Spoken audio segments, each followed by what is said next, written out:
Bienvenidos y bienvenidas sean todos y todas. Gracias por el privilegio de su compañía en la versión del día de hoy de Café para Dos, aquí en Cinevisión, Canal 19, y como siempre esta tarde-noche a las 7 en Vega TV, en el canal 48 de Claro y en el 88 de Aster, Santo Domingo. 23 de febrero. Avanza el segundo mes del año. Esto va rápido, ahorita estamos en Navidad de nuevo. Una semana caliente, muchas expectativas y mucho nombramiento de ministro o ministra de Educación que se acaban de concretar. El ADP ha hecho un anuncio para esta semana, ha convocado una rueda de prensa y ha hecho un emplazamiento. El caso del juicio del espectáculo que ha montado el Ministerio Público en torno al caso Odebrecht, los obispos, a propósito de su acostumbrado posicionamiento en cada ocasión de la conmemoración de la independencia nacional, han fijado su postura y han situado como un tema vital el tema de la corrupción y la impunidad que prevalece en el país. De estos temas y naturalmente Venezuela y Haití. Haití menos, porque obviamente se entiende por qué Venezuela es un tema de la agenda imperial y hay que hablar de Venezuela. Vamos a una pausa y cuando regresemos, con la compañía del compañero Rafael Félix, estaremos conversando de estos temas. Está previsto que Juan Ramón de Condetre venga también para conversar un poco con nosotros en torno a las acciones, la tarea en que están en este momento en relación a una lucha que vienen librando desde hace bastante tiempo. Una pausa y regresamos.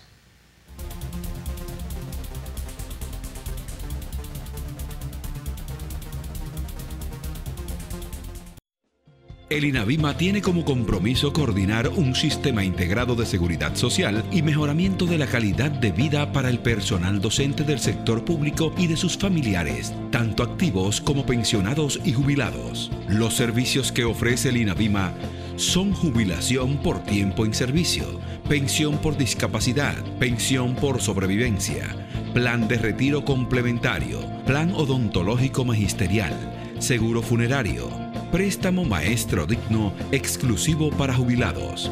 En INAVIMA estamos comprometidos con el sector magisterial. Acércate a nosotros. Llámanos libre de cargo al 809-686-6567 o marcando *462. Consulta en nuestra página web www.inavima.gov.do.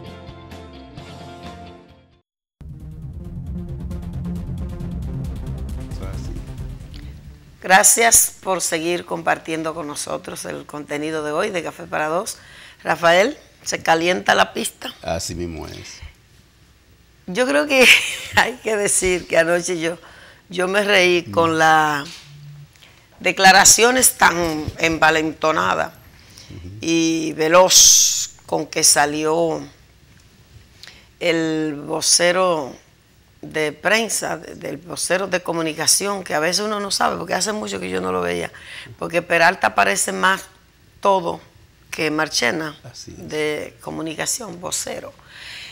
Pero salió muy rápido a desmentir la información del canciller de Venezuela, Jorge Arreaza, que dijo que habían hecho contacto con las autoridades dominicanas para mostrar preocupación por el uso potencial, posible uso del territorio dominicano para operativos de la ofensiva golpista que tiene el imperio con la oligarquía criolla venezolana.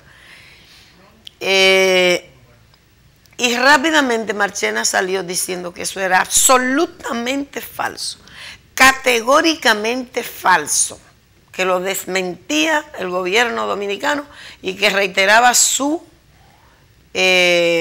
postura en favor de la farsa que le han llamado acción humanitaria, como lo fue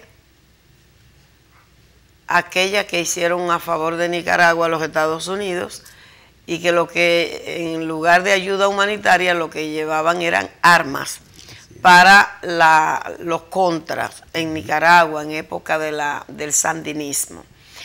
Entonces, así esa historia la sabemos, así ha sido con todos los países de Oriente Medio, que Estados Unidos se ha planteado derrocar esos gobiernos. Entonces, el canciller venezolano respondió diciendo que tenían evidencia de esos contactos que podían mostrar. Entonces el canciller dominicano, Miguel Vargas, admitió que sí, anoche salió la noticia de que sí admitían que habían recibido ese contacto.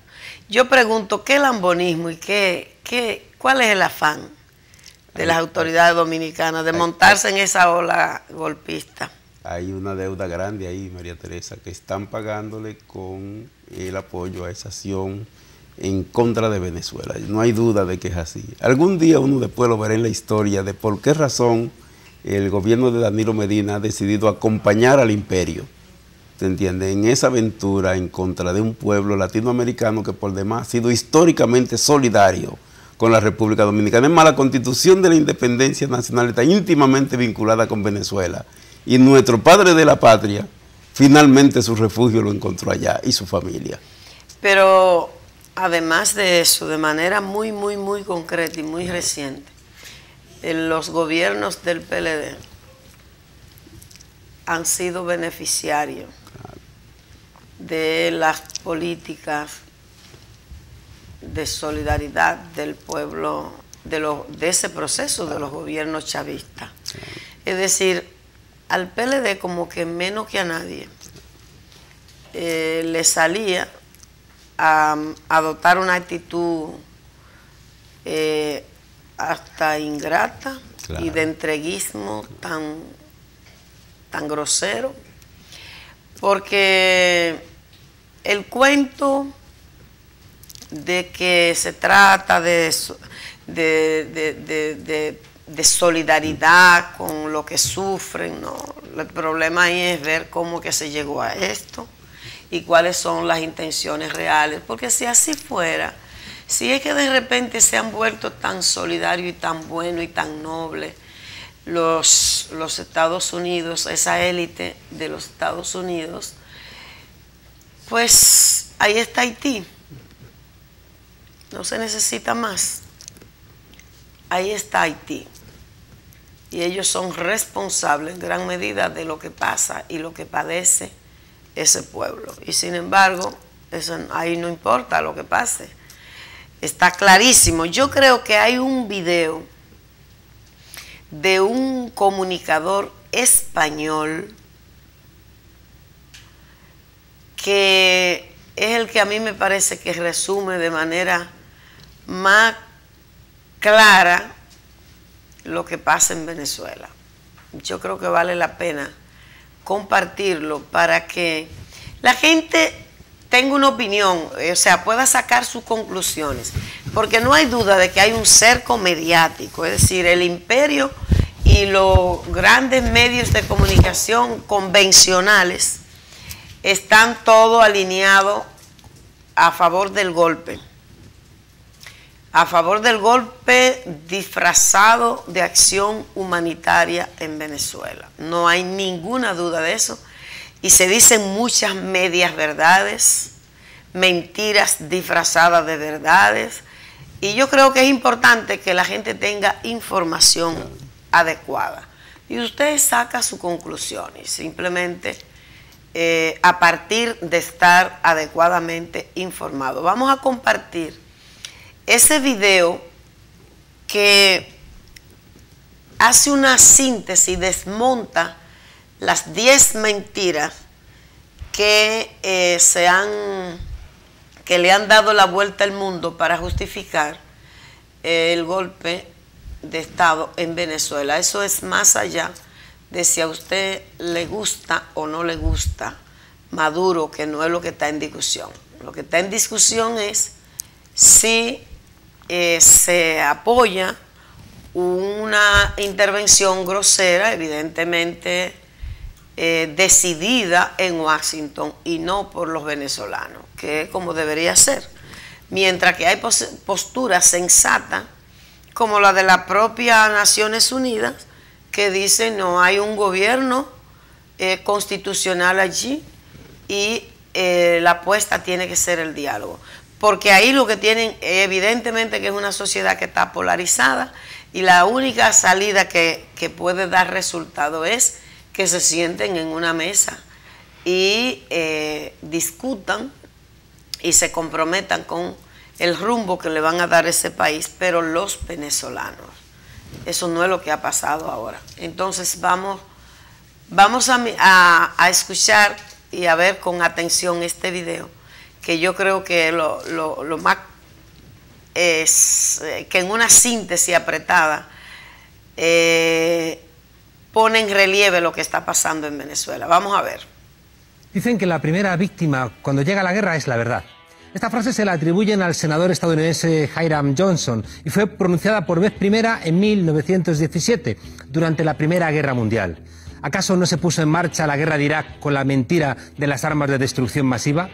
Un siglo después, sobre Venezuela se cierne la sombra de la guerra y de la mentira, y la promueven los mismos que montaron la guerra de Irak.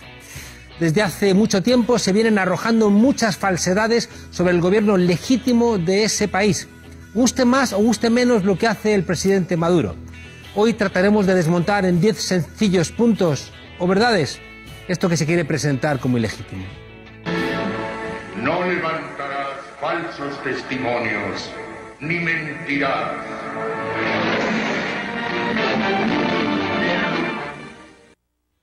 Uno. Claro que hubo elecciones presidenciales, por supuesto. Se realizaron el 20 de mayo de 2018, es decir, antes del 10 de enero de 2019, momento en el que, de acuerdo con los artículos 230 y 231 de la Constitución venezolana, se vence el periodo presidencial 2013-2019. Precisamente se hubiera violado la Constitución si las elecciones se hubiesen realizado después del 10 de enero de 2019, o peor aún, si no se hubiesen realizado. Mentira número 2. Fue la propia oposición venezolana la que solicitó el adelanto de las elecciones. Se realizaron en mayo y no en diciembre, como tradicionalmente se hacía, porque fue la oposición la que lo solicitó en el marco del diálogo en República Dominicana. Ojo.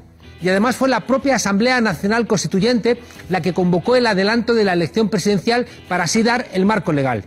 Y hay que recordar que la Asamblea Constituyente es la legítima, porque la otra Asamblea nunca aceptó que había 3 diputados elegidos fraudulentamente y no aceptó nunca a su presidente constitucional.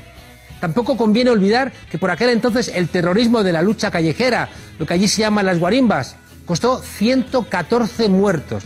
114, muchos de ellos quemados vivos por una oposición llena de odio, que intentó incendiar guarderías, quemó centros médicos, transportes públicos, etc.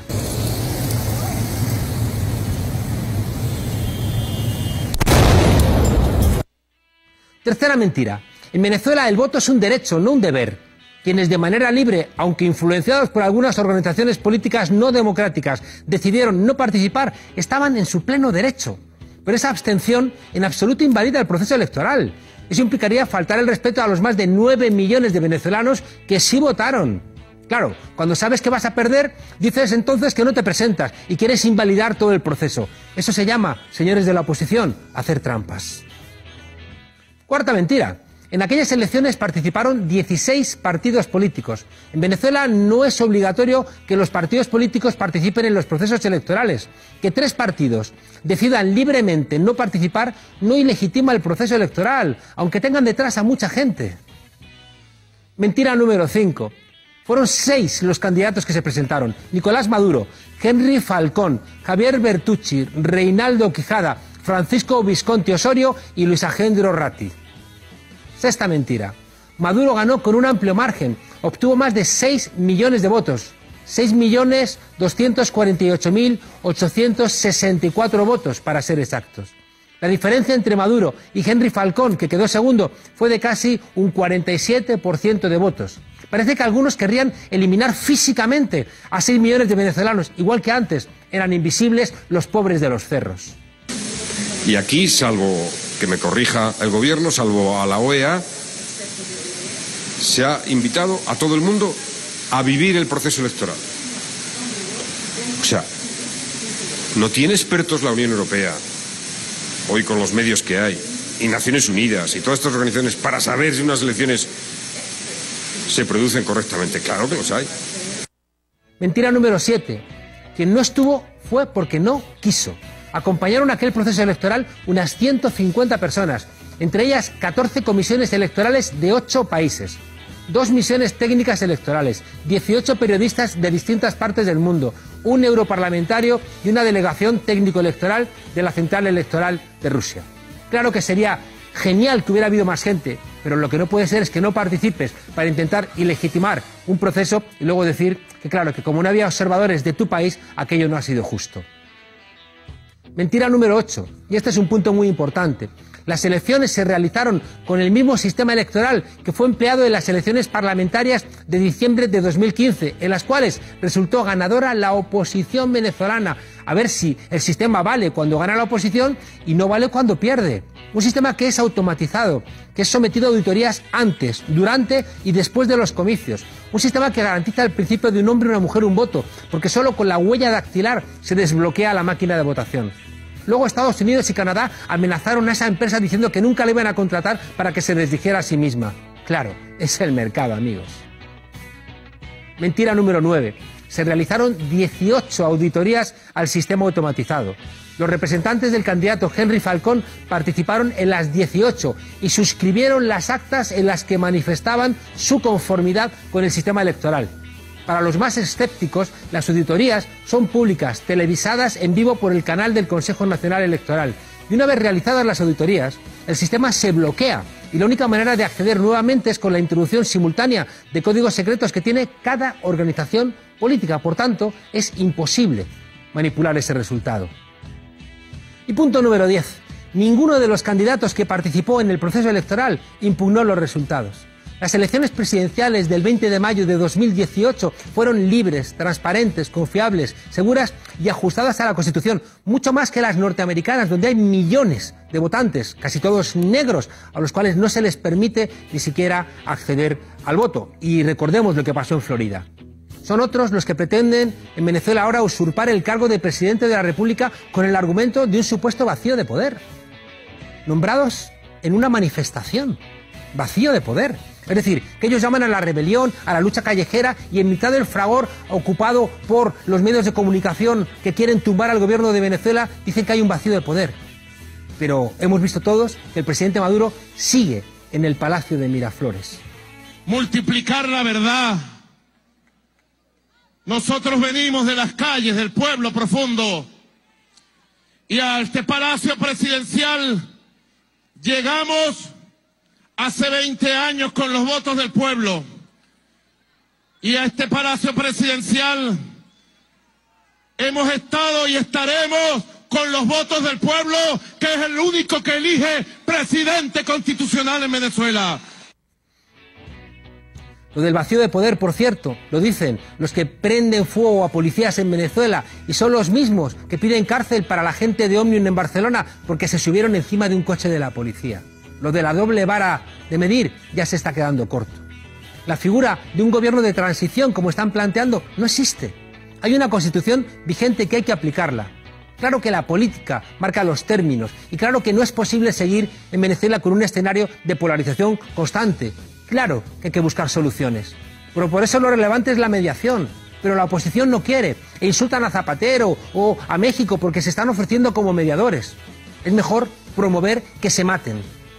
Que digan que tiene que haber una guerra en Venezuela. Y lo dicen los Rivera y los Casado mientras que están en su casa bebiendo Coca-Cola y fumándose un pitillo.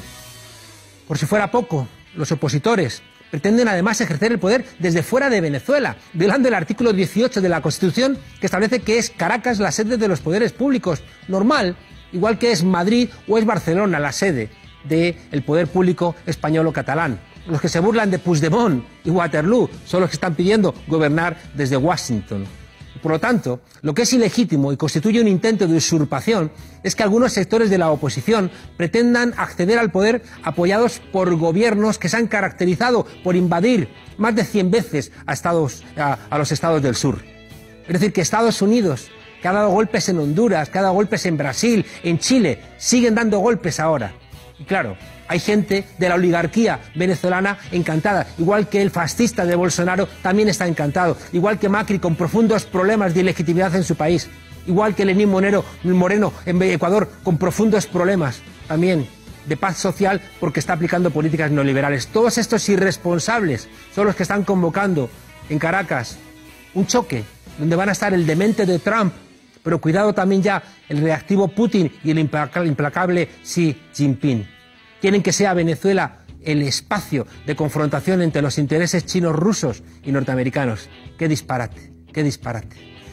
No, señor Guaidó, ni el pueblo, ni la Constitución venezolana les ha dado esa autoridad. Digan lo que digan los Trump, los Bolsonaro o los Felipe González. ¡Váyanse al carajo, yanquis de mierda! ¡Que aquí hay un pueblo digno!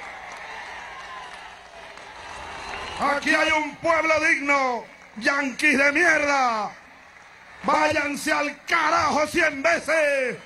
¡Aquí estamos, los hijos de Bolívar! ¡Los hijos de Guaycaipuro! ¡Los hijos de Tupac Amaru! Y estamos resueltos a ser libres. Bueno, Rafael, yo creo que esa síntesis que acabamos de presentar es lo más sensato que he escuchado en términos de la ruta y la situación en Venezuela. Es verdad que hay gente que está apostando, hay gente que dice medias verdades, que dice que que las elecciones fueron manipuladas, que la oposición no participó. Participaron 16 partidos. Así es. Entonces hay un cerco. Ayer hubo 2 conciertos. El concierto que respalda las iniciativas golpistas disfrazadas de ayuda humanitaria y un concierto por la paz y por la vida en Venezuela. Esas son algunas imágenes de ese concierto de ayer, sí, en la frontera. Que la prensa nacional dice que había 1000 personas ahí. Sí, ellos han minimizado. Vi que Alicia dijo, sí, que era muy poco concurrido. Ajá. Y presentaron una imagen como de...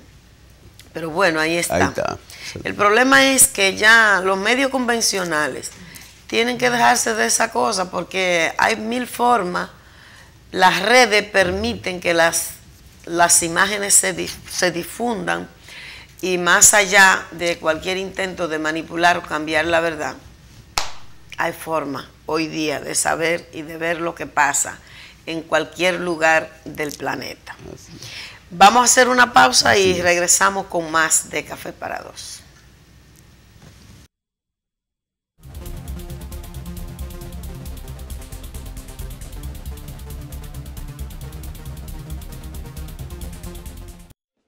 El INAVIMA tiene como compromiso coordinar un sistema integrado de seguridad social y mejoramiento de la calidad de vida para el personal docente del sector público y de sus familiares, tanto activos como pensionados y jubilados. Los servicios que ofrece el INAVIMA son jubilación por tiempo en servicio, pensión por discapacidad, pensión por sobrevivencia, plan de retiro complementario, plan odontológico magisterial, seguro funerario, préstamo maestro digno exclusivo para jubilados.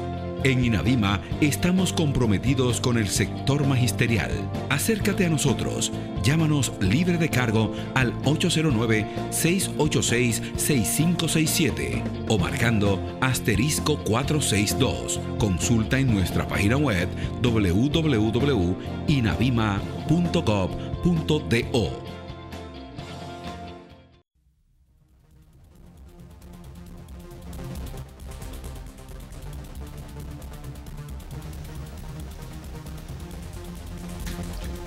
Rafael, en esta semana, bueno, el ministro, yo no sé, porque si dicen que renunció, si no renunció, si puso, pero poner a disposición del presidente supone una renuncia.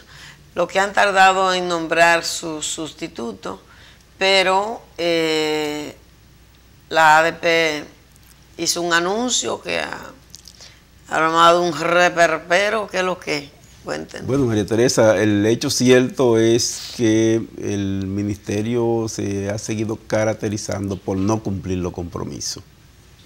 Y hay compromisos muy importantes, por ejemplo, la necesidad de concluir la evaluación del desempeño. Oye, eso es increíble, todavía...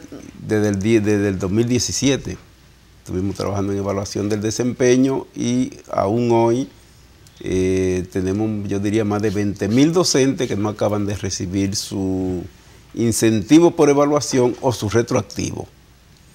Y además tampoco está diseñado el plan de mejora que supone la evaluación del desempeño, que es un elemento muy importante. La evaluación del desempeño, a pesar de todas sus dificultades, diría yo, arrojó un diagnóstico de cuáles eran las dificultades del desempeño docente en aula. Y ese diagnóstico, lo correcto, tal y como hemos planteado insistentemente, es que ya se disponga de un plan que permita abordar la superación de esas debilidades encontradas en la evaluación del desempeño, que son causa fundamental de las dificultades de aprendizaje. Si no es posible mejorar la calidad del proceso de enseñanza sin abordar esas dificultades, eso es lo que queremos decir en términos muy concretos. Entonces, si esos aspectos realmente no se tratan, imposible poder avanzar. Ellos han puesto distintas fechas para el tema de los incentivos a los docentes y simplemente no han cumplido con ella. La última fecha que se puso es ahora finalizando el mes de febrero.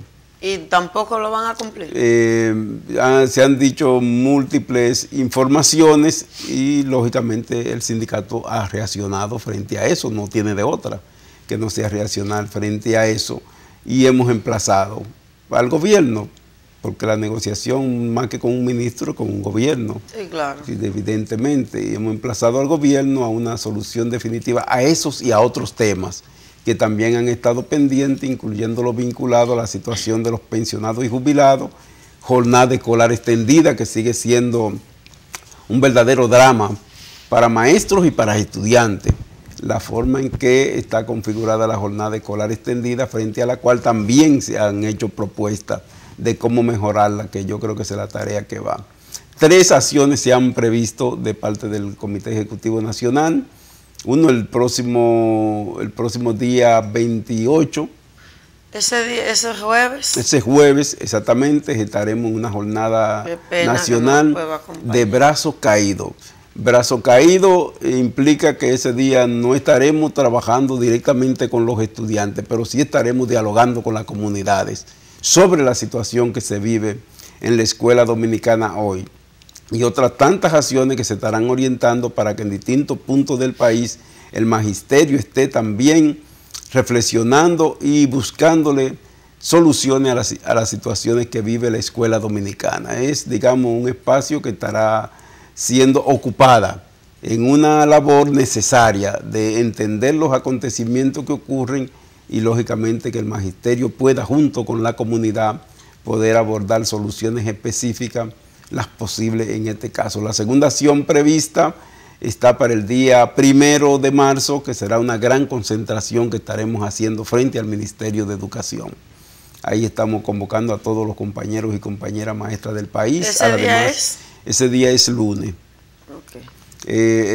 Estaremos convocando a todos los maestros y maestras de la República Dominicana, pero también a la comunidad educativa en general, que esté frente al Ministerio de Educación en la idea de que necesitamos que el sistema educativo nacional avance.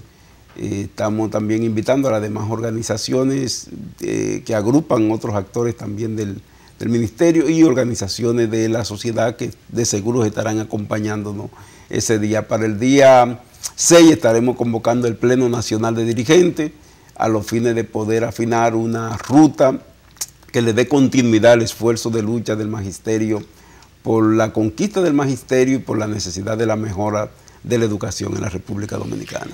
Bueno, yo creo que definitivamente, yo no sé por qué las cosas importantes dan tanta lucha en este país, porque mira, el tema de completar ese proceso de la evaluación del desempeño docente, a mí me parece que debía tener un lugar de importancia en la agenda del Ministerio de Educación, en la medida en que se asuma la evaluación como una posibilidad de obtener informaciones importantes que indiquen cuáles son las necesidades formativas de los maestros y las maestras, y que el ministerio obviamente tenga la voluntad de corresponder a esas necesidades para mejorar cada vez más el proceso de enseñanza-aprendizaje. No entiendo cómo una cosa que empezó en el 2017 todavía no encuentra en el camino de terminarlo. Eso quiere decir que no ha sido tan prioritario. Sí. Y el tema de no cumplir los compromisos. Y luego hay gente que no entiende la postura de la ADP. Es muy cómodo pedirle a la ADP que asuma un rol que no le toca, porque realmente es cierto que la educación es un derecho fundamental, sin ninguna duda, un derecho por el que peleamos, pero el Estado es el garante de los derechos. Y la garantía del ejercicio de ese derecho pasa por sentarse en una mesa con el sindicato, acordar soluciones a problemas y cumplir esos acuerdos, porque eso es lo que garantiza la paz. Entonces es cómodo solamente pedirle al ADP que apelar a ese recurso y no entender que hay unas autoridades que incumplen. Y si incumplen, el sindicato tiene que hacerse oír de alguna manera. Entonces, yo pienso que ojalá que las autoridades, el gobierno entienda, porque parece que yo no sé qué es lo que han hecho con los cuartos. Parece que es un tema de dinero, pero ¿en qué se ha gastado el dinero? Que desembolsen el dinero del presupuesto y que cumplan con el compromiso que han hecho con el sindicato, con la ADP, y que realmente prioricen las cosas que son importantes para el proceso, para los aprendizajes. Lo que pasa en el aula, el clima, el ambiente, el estado emocional de los maestros y las maestras es importante, es vital. Responder a las necesidades identificadas a partir del diagnóstico, de la evaluación, eso es clave. Ojalá que, yo diría que la primera acción que la ADP le ha llamado de brazo caído, por lo que usted explica, sería un día de diálogo con la comunidad educativa. Claro. Importante, porque la gente, los maestros y las maestras tienen que comunicar a las familias para que entiendan, porque también, como pasa con todo el tema de lo que está ocurriendo con Venezuela, desde los medios de comunicación se convierten grandes mentiras en verdades. Entonces hay que tener forma de comunicación efectiva que permita que la gente se oriente adecuadamente y sepa, pueda tomar y definir postura en función de informaciones adecuadas. Lamento que son las fechas que están pautadas, son días que no podría acompañar por el tema de compromiso laboral con la docencia. Me habría gustado ir a la actividad nacional, la concentración, pero es un día en que tengo yo docencia y el deber obliga. Hay que hacer muchas cosas para bocar los frijoles, como dicen. Hay que decir que María Teresa, que una parte importante de las demandas que hoy se enarbolan están vinculadas con la situación que vive la escuela, claro, que no son demandas de los maestros. Claro. Yo mismo he asistido a varias manifestaciones en comunidades que la verdad, María Teresa, cualquiera no lo cree, el nivel de deterioro que tiene la escuela en la República Dominicana. Es una cosa grave. Y otro hecho muy importante es la carencia de personal de apoyo. Una escuela, a veces en zona de mucho riesgo, que no tenga el portero, que no tenga la persona que limpia. Y no es que no están nombrados, María Teresa, no, están en la nómina. No están en la nómina. Lo que pasa es que la nómina está llena de botellas. Pero porque no son los que trabajan. Es decir, hay escuelas que ni siquiera pueden reclamar que le nombren un personal de apoyo, porque cuando van, aparece en la nómina que tienen una cantidad que sobrepasa lo que necesitan, pero resulta que esa gente no aparece. Esa gente no van a ese lugar a trabajar, y eso tiene un nombre, eso se llama botella. Entonces, esos son temas medulares, una forma también de cómo se expresa el tema de la corrupción, porque eso es corrupción en la administración, en la gestión de los recursos públicos. Por eso me parece tan pertinente el comunicado que ha hecho el episcopado de la Iglesia Católica a propósito de la fecha del 27 de febrero, que ha puesto como un tema central el tema de la corrupción y la impunidad, porque ese es el asunto, que el dinero se va en lo que no se tiene que ir. Entonces no se pueden resolver las necesidades. Yo conozco escuelas que necesitan personal de apoyo, pero cuando el expediente de solicitud llega al ministerio, dice, no, por ahí no se puede nombrar a nadie más, porque es que ahí hay tanta gente en la nómina. Así es. Pero están en la nómina. Esa gente nunca ha cruzado por ese centro educativo. Entonces, ¿hay derecho a eso? No, no hay derecho a eso. Esas son de las cosas que no pueden seguir ocurriendo. Por eso, Rafael, cuando yo he escuchado esta semana el debate del pacto eléctrico y la posición del empresariado que defienden su pacto, eso quiere decir que ahí hay cosas que le conviene a ellos. Así es. Porque aquí los pactos solamente se cumple lo que es de interés de las cúpulas, de las élites económicas, de ese empresariado voraz y de las élites políticas, sobre todo del poder político. Eso es lo único que se cumple. Después no le importa nada. Nada de lo que va en beneficio de la gente, a fin de cuentas le importa después que se firman esos pactos. Porque del pacto educativo, ¿qué es lo que se ha cumplido? ¿Y qué es todo lo que se ha violado? Con el silencio cómplice de todos esos que ahora andan volviéndose locos porque quieren que todo el mundo les respalde un pacto eléctrico que nada más beneficia a las élites económicas y que no concreta respuesta para darle solución a los problemas esenciales de ese sector. En el pacto educativo se firmó el compromiso de la educación sexual integral en las escuelas. ¿Dónde está? Eso no se ha cumplido. ¿Quién habla por eso? Y todos esos sectores que están en el pacto eléctrico reclamando, esos grupos empresariales, son firmantes del pacto educativo deberían decir algo, no dicen nada. Esa depuración, esa corrupción en la nómina administrativa del ministerio también está incluido. ¿Compromiso con eso? Nada.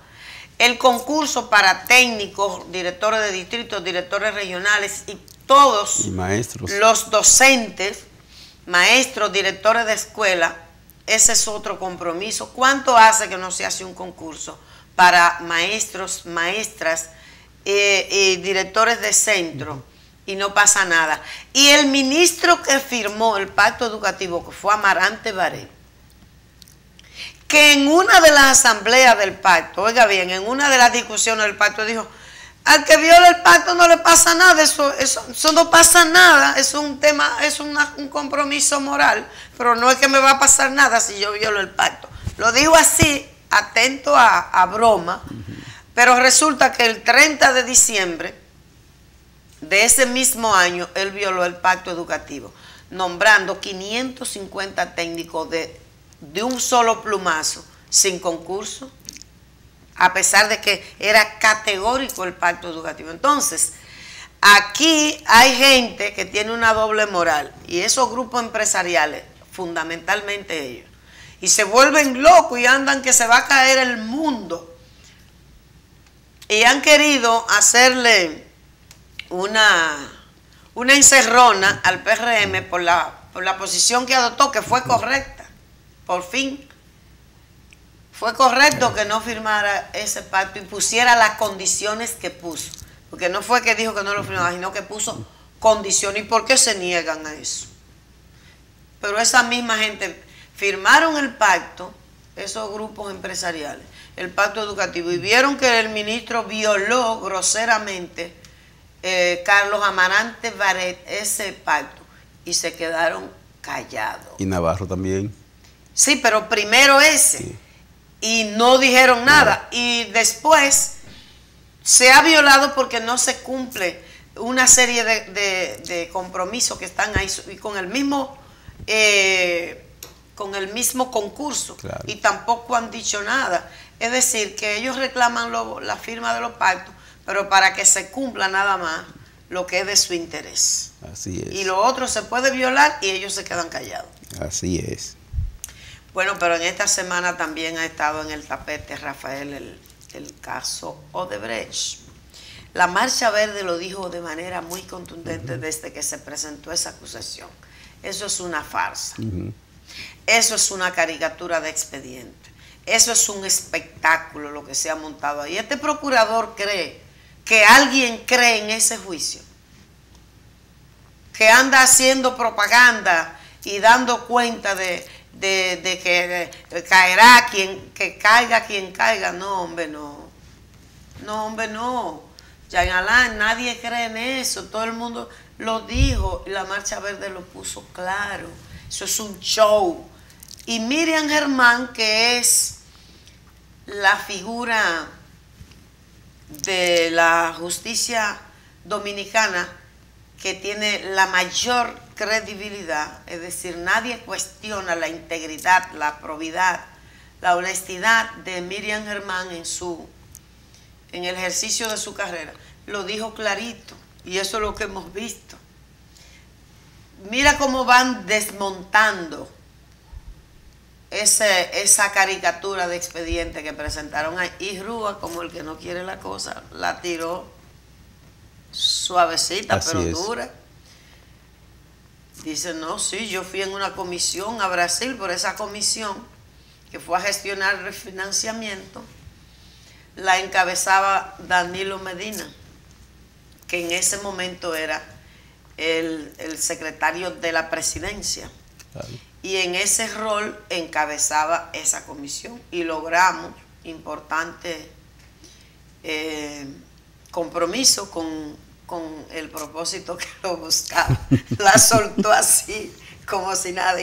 Y ha señalado lo que él no afirmó de esos contratos que están ahí, las adendas, y quienes sí lo firmaron. O sea que esto se pone bueno. Y a mí me parece, yo estuve... Pero Díaz Rúa también dijo, María Teresa, que el dinero que recibió no fue para él. Sí, dijo que fue... No, eso, y lo Sí, dijo sí. Temo. Sí, pero ese claro. procurador que está ahí, todo el mundo sabe que no hizo ninguna investigación.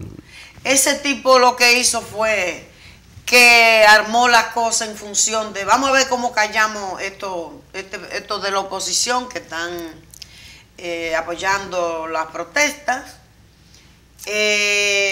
Vamos a meter a sacrificar estos dos del partido gobernante, pero además uno del lado y lado para ser equilibrado, pero no hizo ninguna investigación.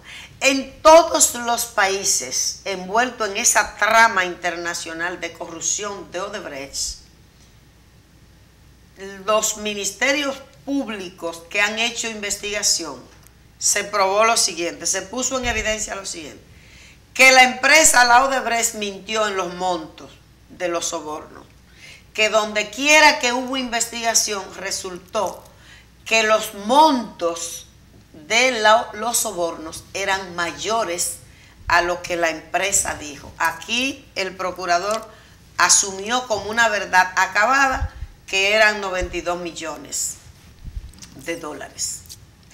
Ese procurador se negó insistentemente a investigar las sobrevaluaciones, a pesar de que la empresa confesó que sobrevaluaba en alrededor de un 22% las obras. Ese procurador se negó a investigar el financiamiento ilegal de campaña, a pesar de que Temo dijo, yo recibí dinero de Odebrecht, pero no fue para mí, fue para la campaña del partido. Y a pesar de que también Rúa ha dicho que sí, que recibió dinero, pero que no fue para él, que fue para la campaña del partido. Pero ese procurador no tiene voluntad para eso. Entonces él cree que alguien le está poniendo asunto a ese espectáculo. Que alguien cree que de ahí hay posibilidad alguna de hacer justicia. Nadie cree eso, ni un niño. Ese es un espectáculo en el que poca gente cree. Y que si lo mira justamente para ver cómo se van poniendo al desnudo cada una de la farsa en que adrede se sustentó ese expediente para que no se haga nada. Así mismo es. Además, deja fuera a Punta Catalina. El presidente de la República fue el primero que operó para que no se investigue esa obra, que es el cuerpo del delito, claro. Y es la más grande que construyó Odebrecht, y es elemental. Si usted paga soborno para conseguir una obra chiquita de 2 o 3 milloncitos, no va a pagar soborno para que le aprueben la de mayor volumen de dinero. Ni un niño cree eso. Así es. María Teresa, a mí me gustaría, antes de que el programa cierre, ratificar que el jueves 28 hay una jornada nacional de brazo caído que implica la participación de todo el magisterio del país, que estamos convocando a la comunidad educativa a que ese día sea un espacio de reflexión en torno a la situación que vive la escuela dominicana, y que el día viernes 1 de marzo estaremos en la concentración nacional frente al Ministerio de Educación. Esas dos acciones solamente se paran si el gobierno dominicano decide cumplir los compromisos que tiene con la educación y el magisterio de la República Dominicana. Muy bien, pues de esta manera llegamos al final, agradeciendo la compañía de este día, invitándole para que nos encontremos de nuevo el próximo sábado en una nueva entrega de Café para Dos.